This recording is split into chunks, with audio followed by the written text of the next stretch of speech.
The teenage years, a time of trials and tribulations, usually overwhelming for both parents and teens. Not only are teens growing up, they're also facing bigger challenges, both physically and emotionally, and the two go hand in hand. At a time when adolescent confidence and self-esteem can be very shaky, physical problems arise. Often, those problems are acne. Approximately 85% of adolescents and young adults experience some degree of acne. And recent studies have shown that approximately 50 million Americans are affected. With us today is Dr. Brad Glick, a board-certified dermatologist, to talk with us about teenage acne and how to fight it.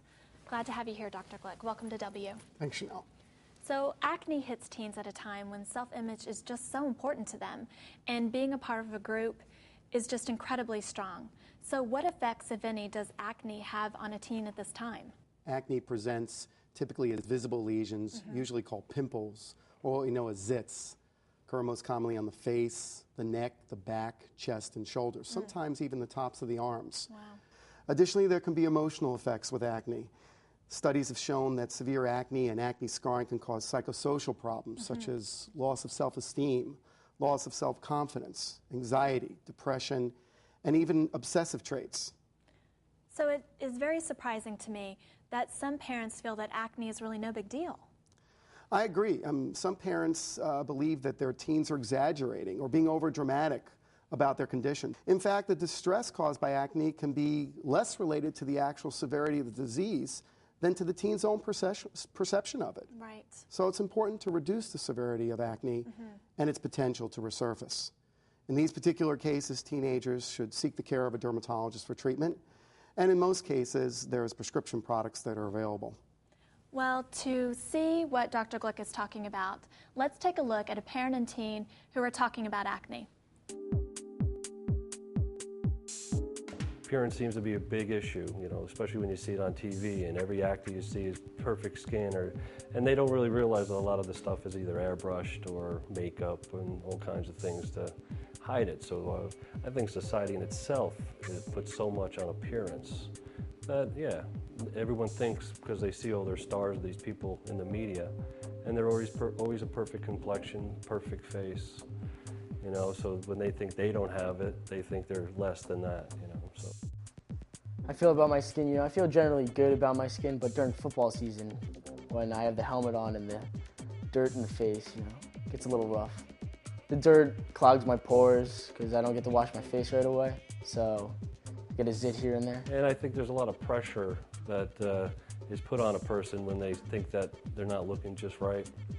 Or if you get say a pimple or a zit right on your nose or right directly on your forehead or something, and someone will stop and you think they're staring at you. Or maybe if my son's interested in a girl or has a friend, and he's probably a little nervous because he's meeting a girl, and I'm sure if his complexion ain't right, he might feel subconscious about it. So it seems like he is starting to notice the way he looks, and I guess as he matures and gets older and meeting other people, I guess he's getting more conscious about his appearance. Try to prevent the breakouts. I use an acne wash or I use some alcohol pads. What's probably most important is I would think someone would want to take medication in order to alleviate the fear of the scarring that can occur in acne.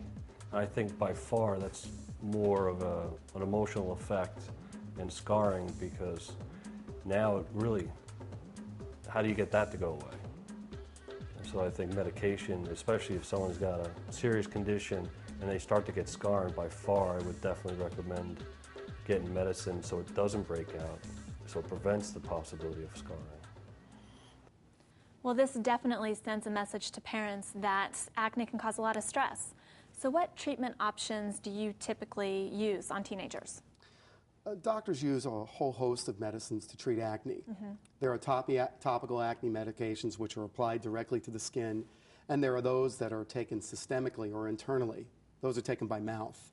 Some medicines, such as benzoyl peroxide and antibiotics, help to fight bacteria and reduce inflammation. Some medicines, such as the retin A family or retinoids, help to unclog pores. One medicine in particular for mild to moderate acne is called benzocaine. It's a topical combination of two powerful acne medicines in a single gel, clindamycin 1%, that's a topical antibiotic, and benzoyl peroxide 5%. Benzaquin can give teens visible results in just 2 weeks. It also treats 2 different types of acne, non-inflammatory and inflammatory. It's been studied across many ethnic groups, and it comes in a clean, easy patient-preferred pump. Wow, so there's much more to it than just simply washing your face, huh? Chanel, there's much more. In fact, it's a myth that acne is caused by dirty skin. Still, it can help for teens to gently cleanse their skin at least twice a day. They should use a mild, soap-free cleanser. We usually recommend in the morning, in the evening, and after heavy workouts or vigorous exercise. Well, I know that teens will often find that their acne either gets better or it gets worse. What would be some reasons why acne is getting worse? There are many, Chanel. Changing hormonal levels. Another factor is oil from skincare products, pressure from sports equipment, helmets, environmental exposures. Certainly we discovered squeezing and picking and popping, because that can worsen the acne as well. Hard scrubbing of the skin is to be discouraged, and I don't think we can overstate the exposure to stress. So what should a parent do who has a teenager who's suffering from acne? It's important to speak to a doctor about treating acne. Your physician can determine what type of acne your teenager has and how it should be treated. And in general, I believe education is power. So you might want to check and have the patients check various websites. The American Academy of Dermatology and the American Osteopathic College of Dermatology have websites that provide a significant amount of information for our patients with conditions such as acne and other dermatologic disorders. Thank you so much, Dr. Glick, for being on the show today and giving us so much information about acne and how to treat it. Thank you. Thank you.